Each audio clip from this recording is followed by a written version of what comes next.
All right, we live. What's going on, beautiful people? What's going on, my smart hearts? Thank you for tuning in with me. It is I. My name is Onaje Smartt. I am a licensed marriage and family therapist in the state of California. And today we're going to be talking about what do I ask as a couples therapist, a relationship expert and therapist when it comes to the sessions with my clients? What are the questions that I ask them in order to get a good sense of where they are, what they're doing? We're going to go through all that. So I'm going to start to organize these things into like a series of Black couples therapist exposes. So I'm trying to really do this thing where I put out there what I do in therapy so that you, the viewers of this video and of my content, my smart hearts out there, so that you guys get a good understanding of what it is that I do, and it kind of demystifies the whole thing. It's not so big and scary and so, I don't know, unusual. A lot of people haven't gone to couples therapy, so maybe this will help you to understand what at least my process is like, what the potential process might be with another therapist, and just to make it a little bit more relatable. So that's what we're going to be doing in this video. All right. So, with that being said, do me this favor. As a very small and early channel, please hit the subscribe button, hit the like button, and share this video with somebody that you know would be interested in it. Or just share it with somebody who you think maybe not interested in it. Just share the video. All right, thank you. I really appreciate that. I'm trying to grow my channel, and I'm really trying to expose this information to the public so that it's a lot easier for people to digest and to get help where they need it. So we're gonna organize this video like this into 3 questions basically. I wrote these down. All right. So number 1 is basically the title of the video, which is what do I usually ask during couples therapy? What does a couples therapist ask during a session? Number 2, I'm gonna explain why I ask these particular questions and my reasoning behind it, where I'm coming from, what frame of mind I'm coming from, why I'm doing that, just so you get a little inside scoop into what I'm doing.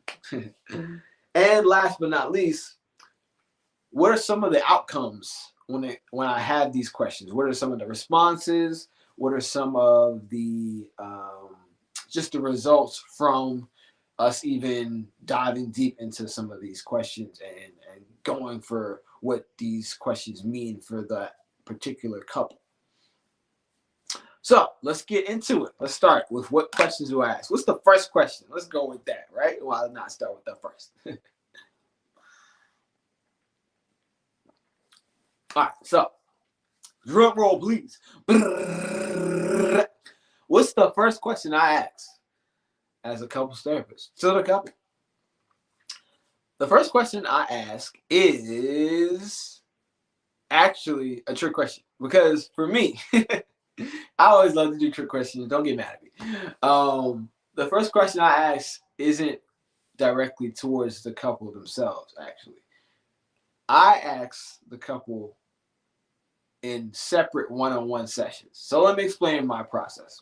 Usually when I have a couple, I do meet with them individually and ask them a couple of basic questions. I don't want to go over those. I want to ask the questions that I do. I want to go over those questions that I ask in session, like our first official ones.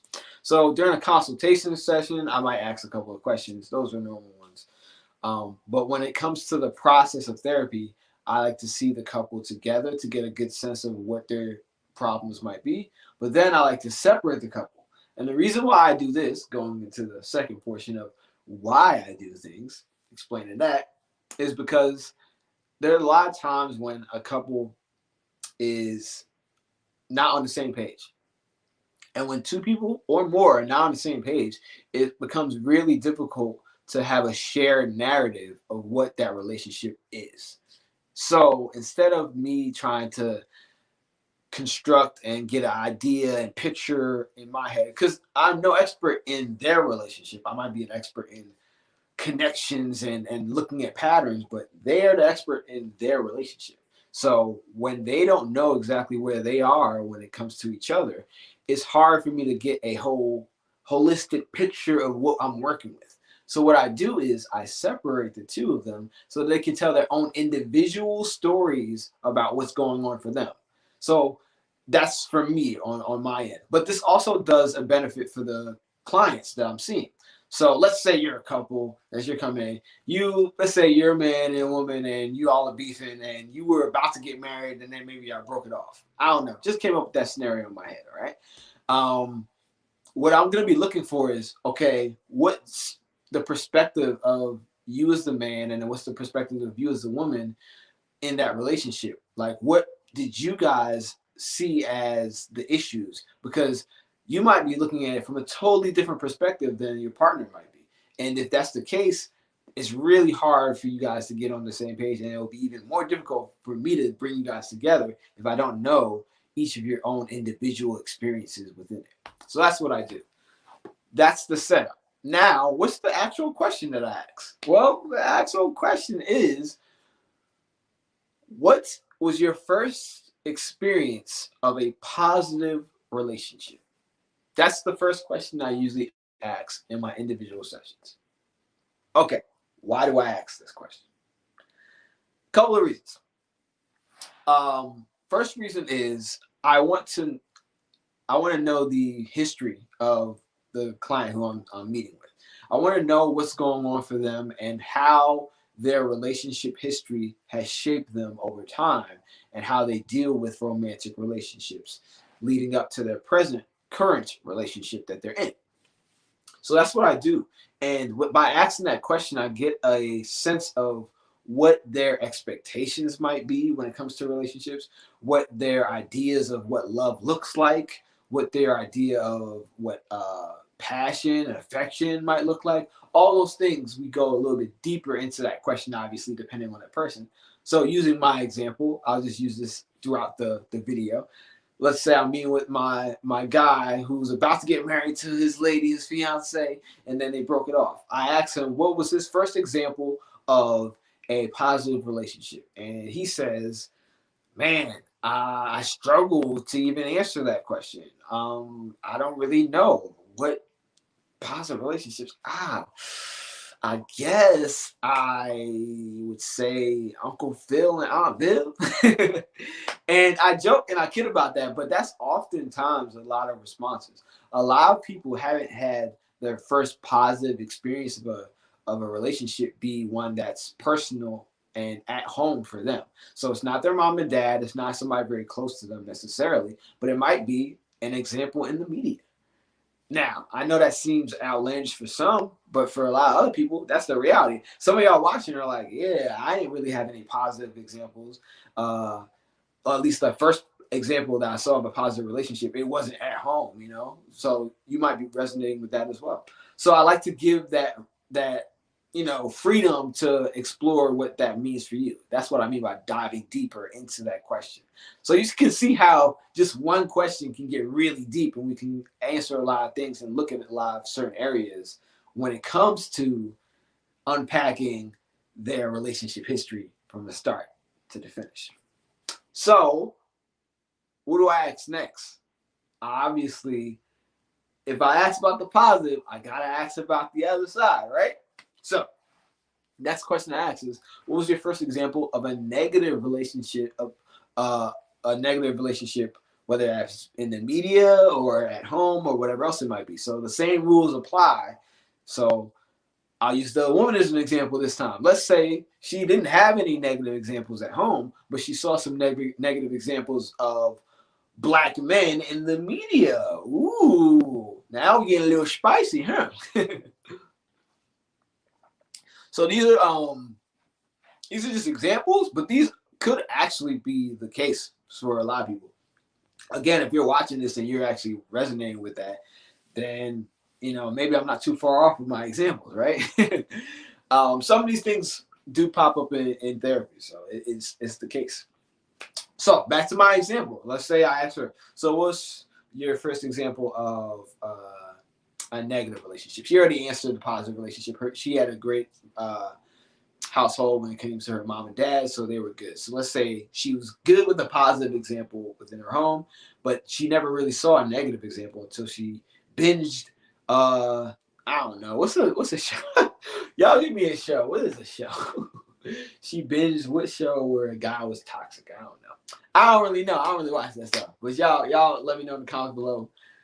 Comment below. Let me know what y'all got on that one. I don't know at all. But let's say she saw this and she maybe binged this show and that's all she was obsessed with, and she really couldn't take her eyes off of that negative example because of the drama and the excitement that came with that example on television on that show.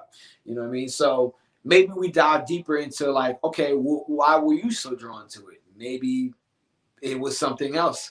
Do you feel like you were attracted to bad boys or attracted to certain types of guys because you wanted something different? Or we can talk about all those things, but that question in itself allows me to expand on their relationship history a little bit more, and to dive deeper into the way that they think about relationships. Like, was there a phase of her life where she was like, no, I reject that totally. It's fascinating, but I want to be with a guy who's like my dad. Maybe it's a complete opposite side of the coin. We don't know those things, but that's why it's important to ask.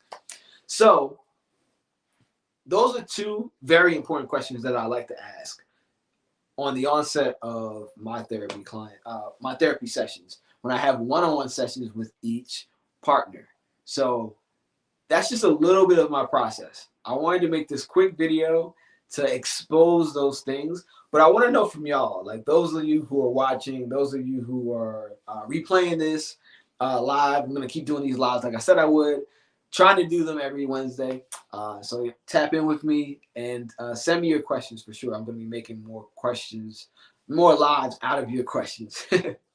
So yeah, but for you guys, for all y'all watching, for everybody else that's tuning in, I want to know for you, what is your first example of a positive relationship? Was it in person? Was it someone that you knew personally? Was it your mother? Was it your father? Was it a stepfather? Was it a stepmom? What was your family dynamic like? Did it provide that first example of positive romantic love, Or was it not that way? You have to look elsewhere, maybe towards the media or towards a friend's mother or father or caregiver.